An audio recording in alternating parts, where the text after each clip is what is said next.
Good morning, class! Good morning, ma'am! Okay, before we start, let us pray. Amen! Bago kayo po ay pakipulot ang inyong ang mga kalat at pakiayos ang inyong mga upuan. How's your day, class? It's good! Yes, that was so great. I have some pictures here and I would like you to identify it. So, sino ang gustong mag-recite dito sa unang? Okay, John Lloyd. Okay. Makogi po. Tama, ito ay ube. Sa second na larawan. Rita. Condensed. Tama, ito ay condensed. Sa pangatlong larawan naman. Wrestling. Ma'am, butter. Tama, ito ay butter. Sa susunod naman. Zyrel. Parayok po. Tama, palayok. Dito naman. Ma'am, Jalamel. wooden ladder. Tama. Ang inyong mga sinabi ay mga bagay na kailangan natin mamaya kung tayo ay gagawa ng ube jam. So, our lesson for today is all about making ube jam.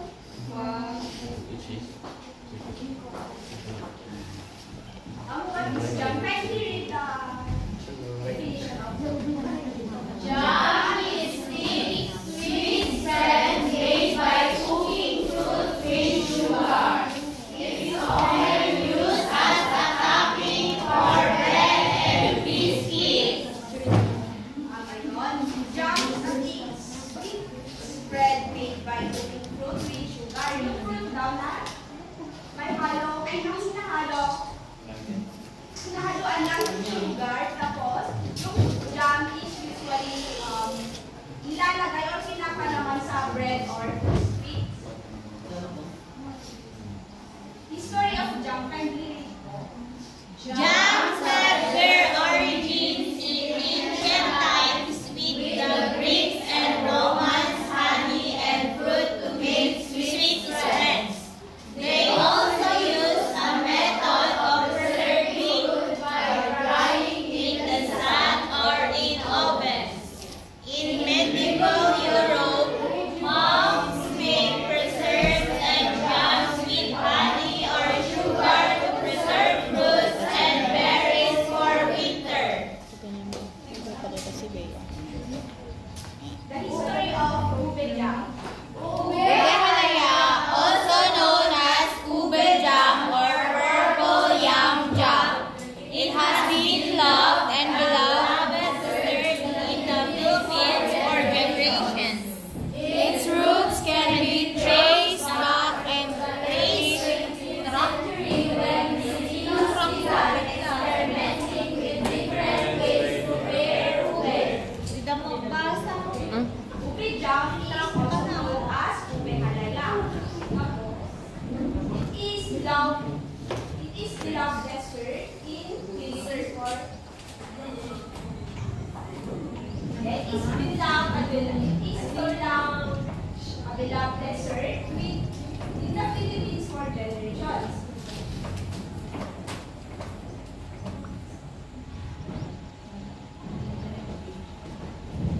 Yung health benefits can be read po.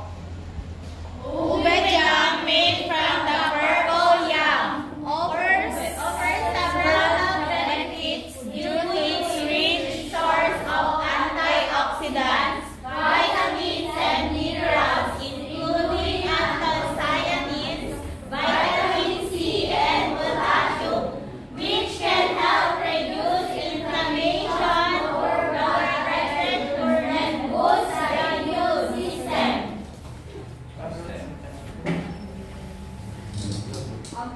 Ube jam is good for our health. It can reduce inflammation, lower blood pressure, and boost the immune system.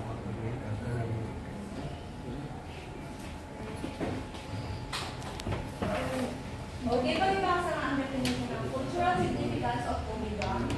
Ube halaya is a staple in Filipino cuisine, especially during special occasions like birthdays, weddings, and fiestas. The vibrant purple color of ube halaya is also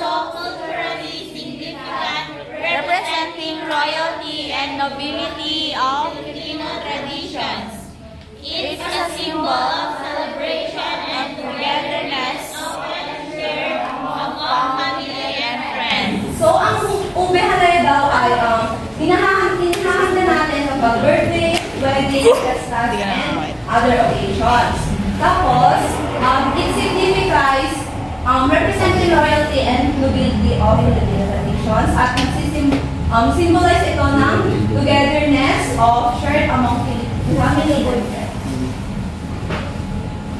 So, ito yung magiging teaching rules natin. So, number 1 ay mag-ibasa ko. Keep colored and keep food separated and stored well. Empty garbage regularly. Regularly clean food contact surfaces. Wear proper uniform and protect ears in the kitchen. Keep sharp objects stored. Immediately rinse use. Store all ingredients neatly. Separate utensils for raw and ready-to-eat foods. Ensure that the thermometer of your fridge is properly working and calibrated. Keep kitchen towel and uniform always clean. Ensure that fire extinguisher is working. Keep your safety around the kitchen. And ingredients natin is 4 to 5 fresh ube, half can condensed milk, half can evaporated milk, food coloring, optional yan, and butter. So ito yung magiging steps natin kapag gagawa na tayo ngayon ng ube gum. So, wash the ube, boil or steam the ube, peel and smash the ube, combine the butter, mash ube, milk, and sugar, cook the ube in medium heat, stir until it thickens to 20 to 25 minutes. Test the gum's consistency, let it cool slightly. Transfer the ube gum in the airtight container and store the ube gum in the refrigerator.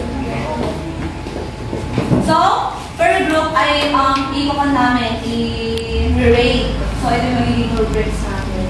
Taste, texture, appearance. So, ready na ba kayong gumawa ng ube gum class? I-divide ko kayo ng 4 na grupo. And, di ba sabi ko kahapon ay magdala kayo ng apron and hairnet. Meron ba kayo? Yes! So, pumunta na kayo sa sarili-sarili niyo.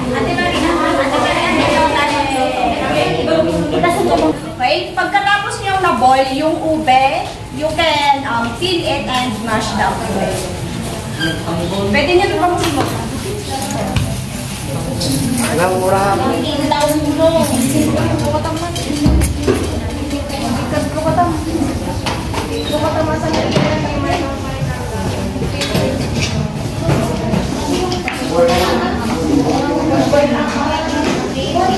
Pwede na po yun. Tanggalin nyo na lang yung kanya-balat niya.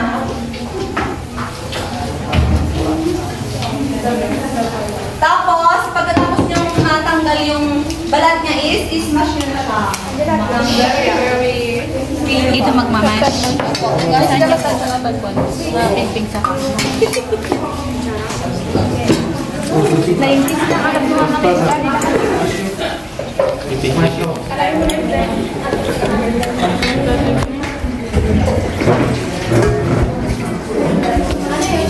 Sage mo pa rin mo mga ikat.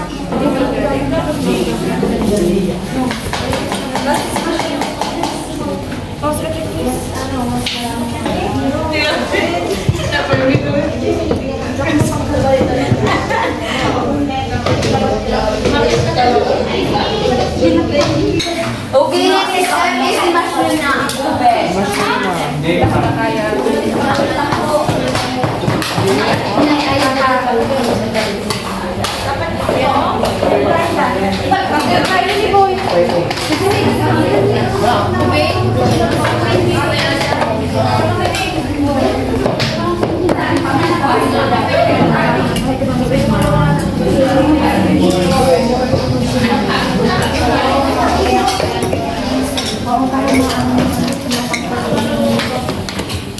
Diba okay naman sa ube? Ikatin nyo namin panglabas na. Sa loob ang sarap.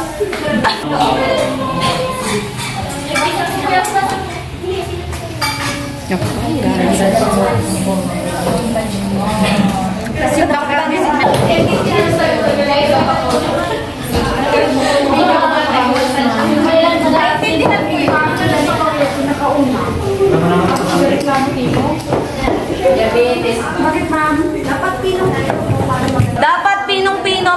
maganda yung consistency ng ube jam ninyo.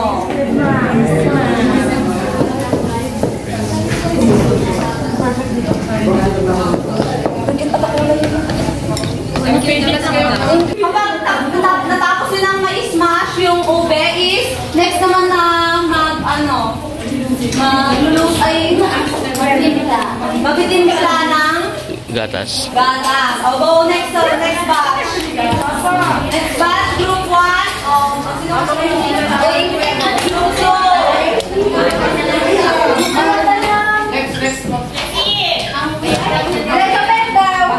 Tapos, bawat grupo ay bibigyan namin ng evap and condense. Group 1 and group 2, maghahati kayo dito.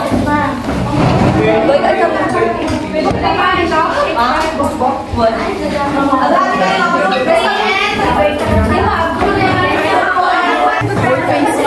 maghahati ang group 1 and group 2 and 3 and group 4. Tapos, kahit nyo yung sweetness niya. Okay? Best dito.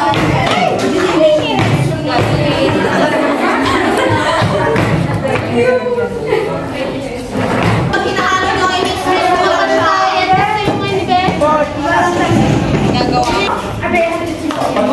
Then, i-mix-mix nyo lang hanggang matigans yung texture niya, okay?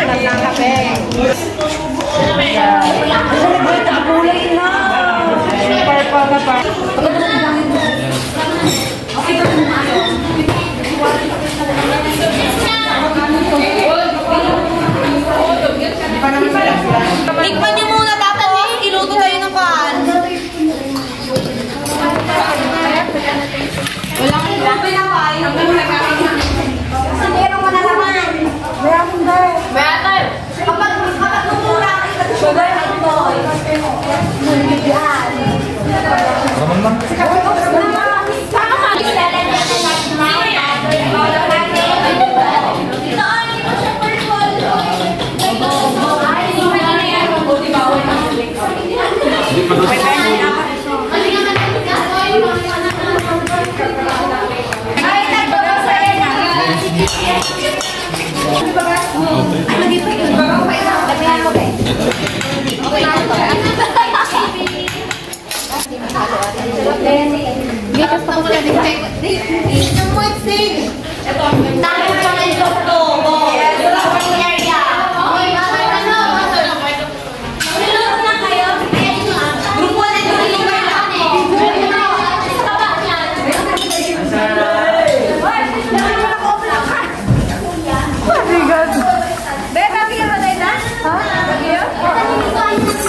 Oo nga! Okay, next member na dito sa group 1 and group 2. Keyword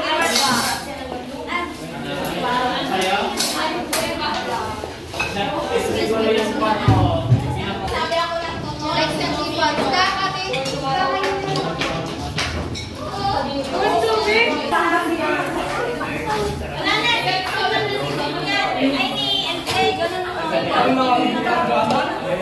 Baka malusong ata ko yan. Sarap.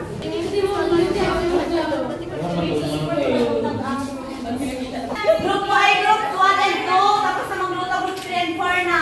Dun sa cooking area. Tapos, ipalamigin muna bago ilagay sa jar.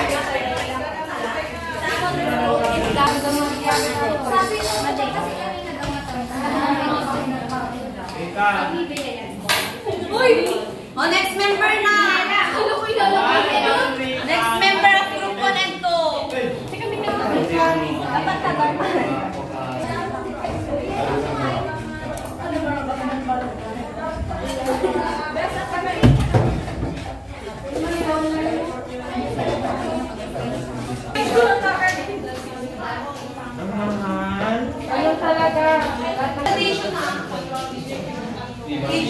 Wala. Babal ko din pa.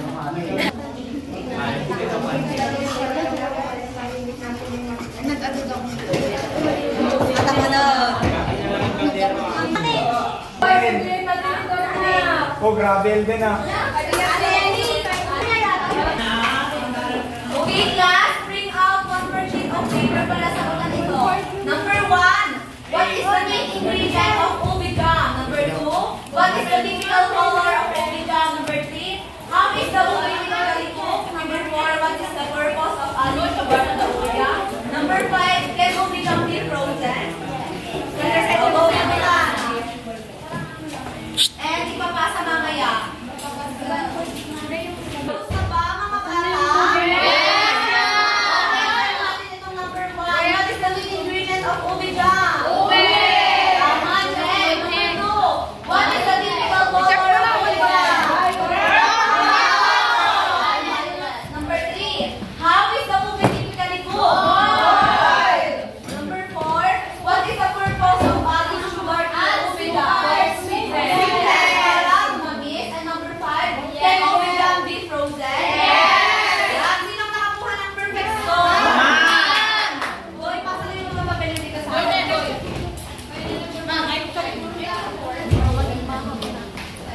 Ipasuhin ni Mama Tabea? Number 4. Team number 4. For sweetness.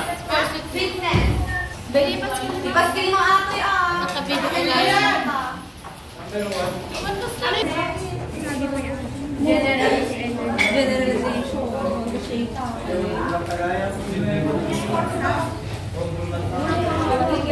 Saan usually nakahanap or nakikita yung ube? Sa bukid. Diyan po. Ma'am, sa bukid po. Sa palengke po. Tama. Paano paraan pa nagagamit yung ube? Ang ulam. Jobe. Mostly ma'am palaman pero ginagamit din po siya para Merienda. pagkain pag walang kanin ganun ma'am. Bakit mahalaga ang food preservation?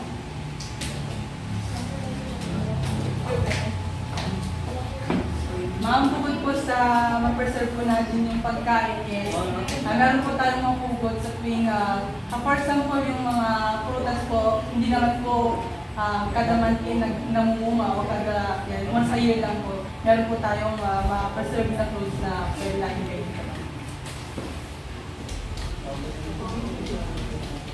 Ano ba? Para mas mapatagal yung shelf life ng isang pagkain or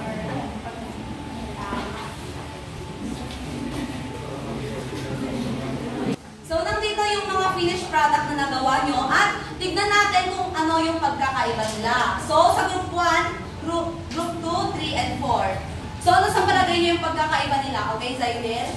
Ma'am, magkakaiba po sila ng kulay po. Tama, pag magkakaiba sila ng kulay, mas dark ito, di ba? Ano pa? Ma'am, yung texture. Tama yung texture din. Aliyah, Kumating sa lasa. mas? Ay, may mas, tamis. May mata pa. So, bigyan natin ng palakpak para nga yung mga sarili at yung mga palakpak.